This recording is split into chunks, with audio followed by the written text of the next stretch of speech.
Today on Heather's Closet, florist to the stars, Jeff Leatham is going to be right here. Hey baby, it's the day. You know your baby loves you while you want to know. Hey, stay baby, seriously baby. You know your baby loves you while you want to know. Hey, you felt the fire in your heart before I came around. I know the feel you feel is real from when she let you down, but I'm a long way away from anything she's done. Don't make me pay for every drink that she's blown. Please welcome Jeff Leatham. Hey. I can't believe you're here. I'm so excited. I know. But first of all, good, so let's have a little cheers. cheers. Welcome, Thank you. dear. Thank you. Thank you for having me. Thank you for being here. I So, appreciate that. how did you get into flowers? You know, I grew up in Utah, so I'm a good little Mormon boy. I was just in Utah. I.e. the champagne. So here's to all By the you way, Mormons out cheers. there. So I left Utah when I was 19, and I was working for the Gap for Mickey Drexler during that time, and I was opening stores for them. And so I moved to Beverly Hills, and I opened the Gap in the Beverly Center way back then in the 90s. And then I started modeling. So I modeled for a couple years. And now I need your husband to fix me a little bit so I can get my contract again.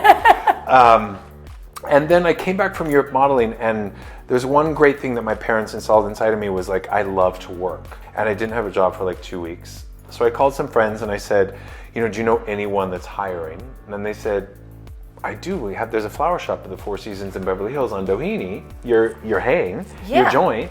And they have a big wedding this weekend. You want to go and help them light candles and make rose petals. And so that's really just started by a fluke. You literally fell into it. Yeah, literally fell crazy. into it. And that's funny because the studio where I've come back to now is exactly where I started. The first place I touched a flower is where I go to work almost every day. That is incredible. So I think that's why I love it so much, is because I didn't go to flower school, so to speak.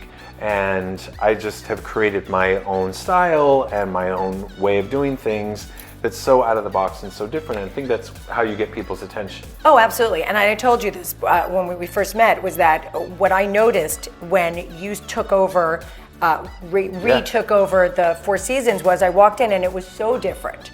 And your work is so sculptural, which is so out there. I just saw the wedding that you did at that castle. Yeah. The Blenheim, is that what it's called, Blenheim? Crazy. It was like a wall of mirrors, and you had orchids just dripping. That's what you get for $1.5 million, baby.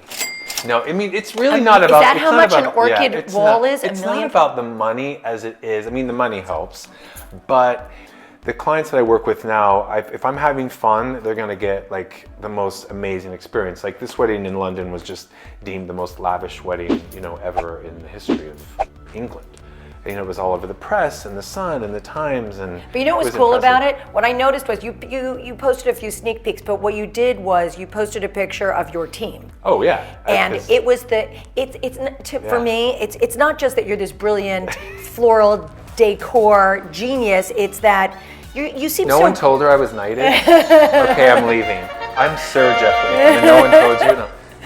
But you seem very grateful. And it's that gratitude thing, and the way you take care of your people and you talk about them, and it wasn't like some people would post a selfie like, look at how brilliant I am with my floral design. You posted a picture of everyone and said, this is my team, and I love you write like kicking ass and taking names, and that's the hashtag, and that's I'm kind of like that's my thing, like that Whitney Houston song.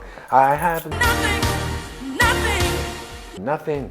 It's just because I have nothing without them. Yeah. I really don't. And this is like an Oprah interview. I'm going to start crying because they're looking at me up here. We are a family, and I think that's important, and I think that you realize that in your business too. It's just, you only want people around you that you feel comfortable with. You want people around you that inspire you, that make you a better person, and that you actually want to go to work and see every day.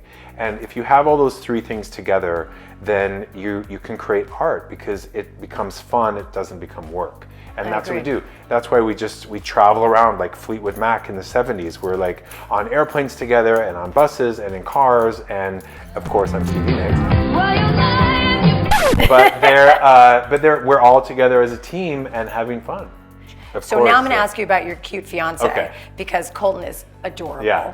and you guys are so cute together. And And wait, he's finally working again. We love that we can talk about his job. Oh, and he's got a new movie coming out, Yes, Rough Night movie. yes. But what's so funny is you two will Instagram things to each other, and I think I commented on one of them. I said, "You got to talk to Terry. They're so Yeah. romantic. Yeah. Oh my gosh!" Yeah, it's true. So you proposed to each other. So I did a proposal in Mexico Okay. with him, which, I mean, it was like a gay wet dream. It was like you had share, fireworks, and flowers. I mean, literally. You had to propose. Yes. I mean, Are you going to do the flowers for your of own course. wedding? Now the team over here is shaking.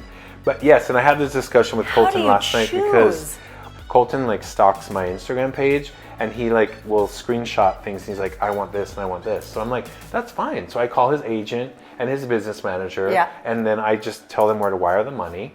And if he wants all that, then he can pay for it. You know, because in the end, right? It's half. Don't tell that to exactly. Terry. That's I a know. terrible And idea. I put a bill next Colton, to we it. have to talk. Yes. I gotta explain to he you how does this that. works. God, but I don't want you to go. So can No, you no, just no. stay longer? Of course. Okay, stay Of tuned. course. Part 2 coming up next.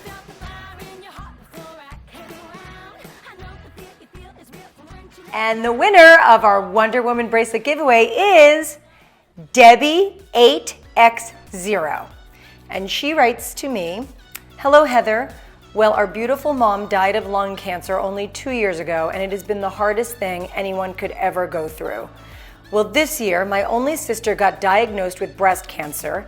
It is like reliving what my beautiful mom went through all over again. It has been so hard, but I have to be strong for my sister. So I'll have to say that my sister is my Wonder Woman, because even though they told her that horrible news, she is still laughing, working, and always has a smile on her face. She will be having surgery in June. I love her so much. We are praying and believing that God is with her every step of the way. My sissy, my Wonder Woman. Much love, Debbie." Debbie, that is a beautiful email, and we agree. Your sister is a Wonder Woman, and this bracelet is for her. And I also pulled out a pair of earrings for you. So I'm going to package these up because I think you're pretty incredible too. And just so you know, your YouTube family here at Heather's Closet, we're all praying for you and we're pulling for your sister, and we wish you all the best. So please let us know how she's doing. Are you ready for our next giveaway? It is this awesome Ralph Lauren choker. Is this amazing? It's a burgundy color. It's got stones hanging off of it. It's awesome. And it doesn't really matter what size your neck is because you can always add to the back of it. This is an incredible piece. Do you want to win it? Be a subscriber and comment on my page and you could be eligible to win this choker.